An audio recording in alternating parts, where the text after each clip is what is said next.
Faster than a speeding bullet. More powerful than a locomotive.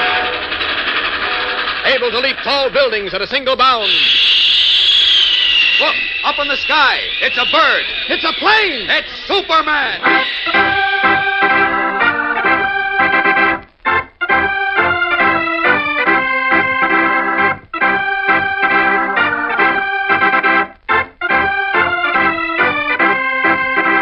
Yes, it's Superman, strange visitor from the planet Krypton, who came to Earth with amazing physical powers far beyond those of mortal men, and who, disguised as Clark Kent, mild-mannered reporter for a great metropolitan newspaper, wages a never-ending battle for truth and justice.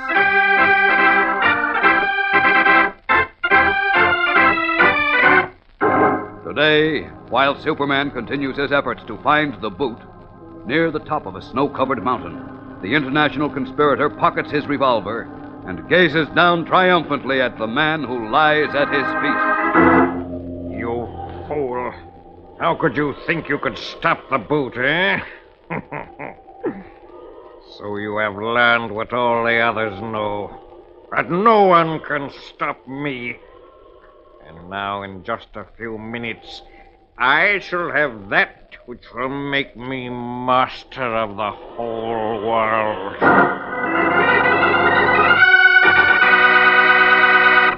I've got news for you, gang. Mighty good news. Something you've been very patiently waiting for several weeks to hear.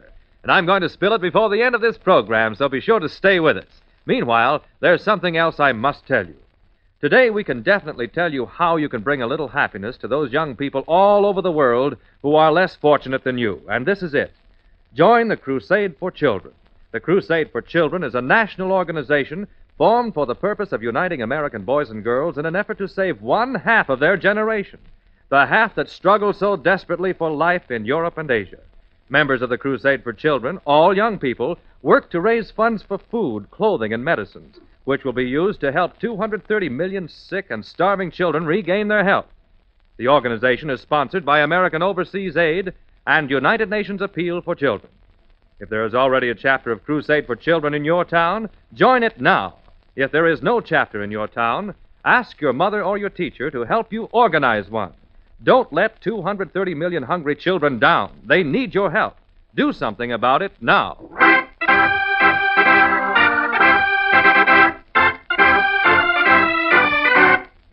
And now, the adventures of Superman.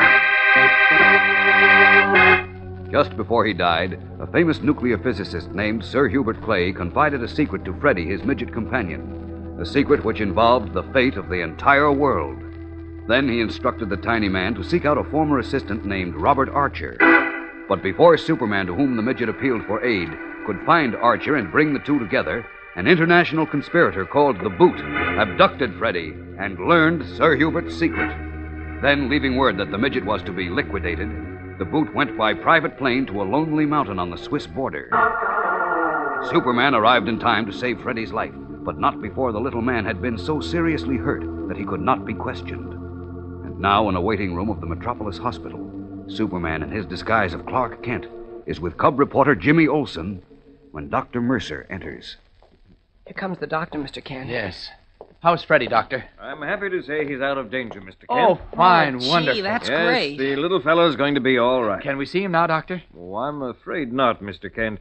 Your friend had a pretty rugged time, you know. Well, gee whiz, when can we see him? Perhaps in a day or two. A day or two? Yes, you see, But we've we got to see him before that. We sure do. Why, today is January 29th, and... I'm sorry, and but in 3 more days, the world might come to an end. The world might come to an end. What are you talking about, lad? Well, you see, Doctor, the Boot... Just a minute, Jim. I think I'd better explain. Doctor, we have reason to believe that little Freddie's late master, Sir Hubert Clay, you know, Yes? discovered a way to harness and direct the atomic power of the sun. Really? Yes. Now, apparently he had arranged to demonstrate this weapon, but he was killed before he could go through with it. The Boot killed him. Well, he must have set some sort of timing device because on his deathbed he told Freddie that unless he found a former assistant named Robert Archer before February 1st and told him all about the weapon, a terrible disaster would strike the Earth on that day. And that's the day after tomorrow. Great heavens. Now, Mr. Archer is right here in the hospital, waiting to learn all about the sun weapon from Freddie. But unless we can get the information very soon, it'll be too late. And either the disaster will strike or... Or the boot will get control of the weapon. Yes. As a matter of fact, he may already have it at this moment. Well, this is incredible, Mr. Kent. If what you tell me is true... Believe me, it is, Doctor. I've told you all of it so you'll realize how important it is for us to see and talk to Freddie as soon as possible.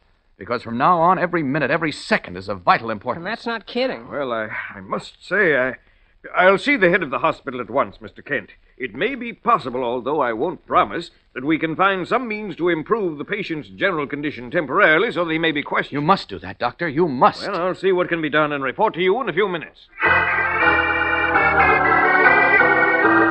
As Clark Kent and Jimmy Olsen wait anxiously for the doctor's report, an amazing scene is taking place thousands of miles away, at the very top of a tall, lonely mountain on the Swiss border. There, the boot, having shot Henri, his guide, and left him lying in the snow, has made his way halfway around the snow-capped peak of the mountain to a man-high crevice in the rock. Then, squeezing his tall body through, the boot enters a circular, rock-walled cave where a timbered glass skylight about 4 feet square illuminates the strange place. In the direct center of the earthen floor, which had been beaten and rolled flat as a table, stands a heavy stone oven about 5 feet high and just as thick. 2 short, sturdy steel legs rise from the massive stone oven to support a large globe of the world, which revolves slowly on its metal axis, with the land masses standing out from the smooth surface in bold relief. From the ceiling, where it is set in a heavy trident of gleaming dark metal set with intricate checks and balances, an infinitely slender, gleaming, silvery rod, about 9 feet long and hardly thicker than a needle, extends downward in such a way that its diamond-pointed end stops just above the slowly revolving globe. And at the present moment, hardly the thickness of a hair separates the sharp diamond point of the rod from the globe. From a mass of dials set in one rock wall, a steady, methodic ticking echoes through the strange cave, and at each tick, a shimmer of dark light seems to run the length of the long, silvery rod and causes it to vibrate. Despite the bitter below-zero temperature outside, the circular room is oppressively warm, and the boot's first action on entering and sizing up the picture with savage delight has been to throw aside his heavy coat. Now, his green, ice-like eyes glowing, he stands before the large globe, crouches to measure the hair-breadth space remaining between the gleaming silvery rod and the slowly revolving globe, and a shudder of great exultation tinged with awe runs through his heavy body. Softly, he speaks to the man, now dead, who created these wonders.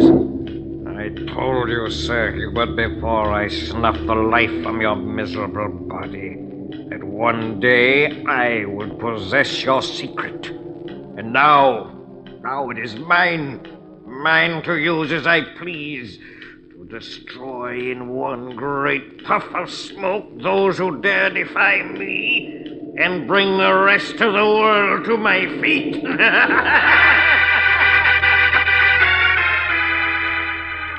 For a moment, drunk with the realization of the infinite power in his hands, the boot trembles on the verge of madness. His green, ice-like eyes dance and shine with a wild light. And then, a scraping sound, a halting step behind him causes him to whirl about.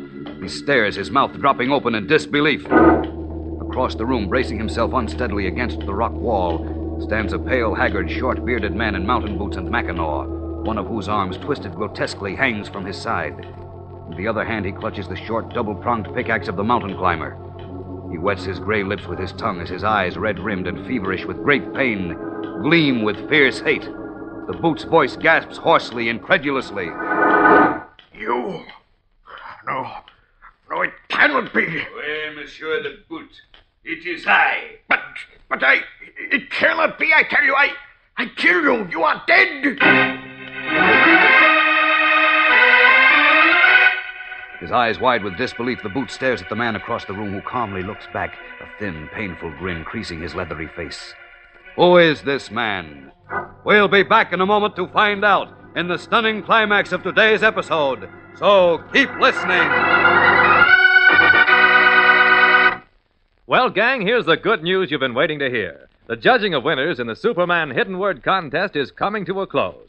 Yes, it's almost all over, and your period of waiting is just about ended. You've been very patient, and we appreciate that. We want you to know that all the people involved in sorting, screening, and final judging of your entries have worked as hard and as fast as they possibly could. And when you consider how many entries they had to read, and how difficult it was to choose only 1,000 winners from all the excellent answers that were received, you will agree that they've done a wonderful job in record time. But now it's practically all over, as I said before. And tomorrow, that's Friday, we will definitely tell you exactly when we will begin to announce the names of the 1,000 lucky winners. So don't miss tomorrow's Superman program, whatever you do. Be sure to listen and find out when we will begin to announce the names of the winners. You may be one of them.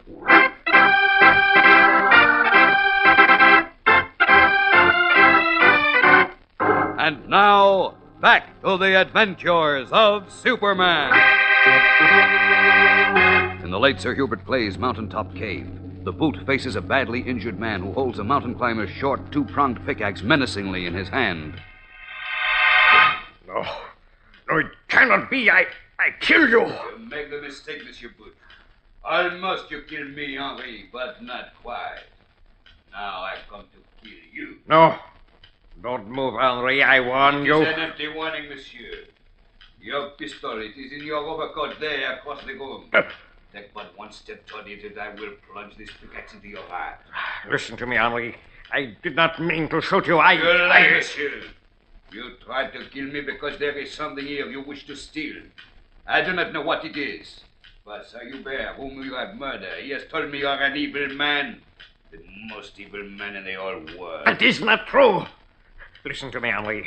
There is not much time. You see this globe of the world and the long rod hanging above it? Well, very soon now, in a few hours, the rod will descend and touch the globe. And when it does, whatever part of the earth it touches will be exploded and destroyed as if 1,000,000 atom bombs had struck it.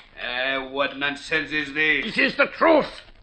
Sir Hubert discovered how to control the atomic power generated by the sun. The secret is here in this mountain cave. For all we know, the rod may pierce the globe at this very point where we stand. And if it does, this mountain, all this country, for heaven knows how many thousands of miles around, will be destroyed. Do you think I am such a fool as to believe that? You must believe me. I swear it is true. Only permit me to stop the rod. No, do not move. You fool. You will destroy us both. No, monsieur. I will destroy only you. No. No, stop. Stop, I said. Take this, fool. you murderer!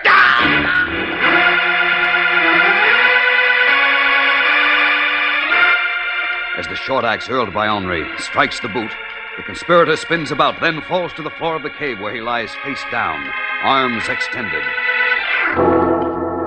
For a moment, a flash of triumph lighting his face, Henri gazes down at him. Then he groans and also collapses to the ground. Then all is silent, except for the measured ticking from the faintly illumined mass of dials on the rock wall.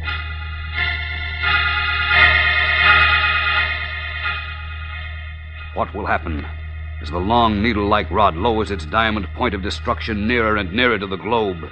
Superman can prevent the terrible destruction, but the Man of Steel can only act if the midget Freddy recovers in time to reveal the location of this mountaintop cave and its secret. The moment was never more tense, fellows and girls, so be sure to listen tomorrow.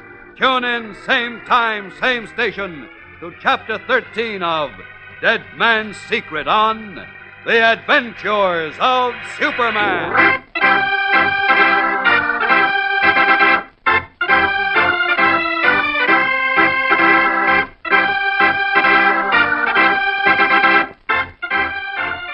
Superman is a copyrighted feature appearing in Superman DC Comics magazine and is brought to you Monday through Friday at this same time.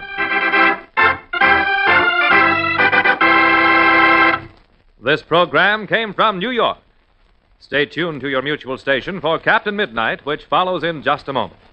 And right after Captain Midnight, you will hear Tom Mix and his Ralston Straight Shooters.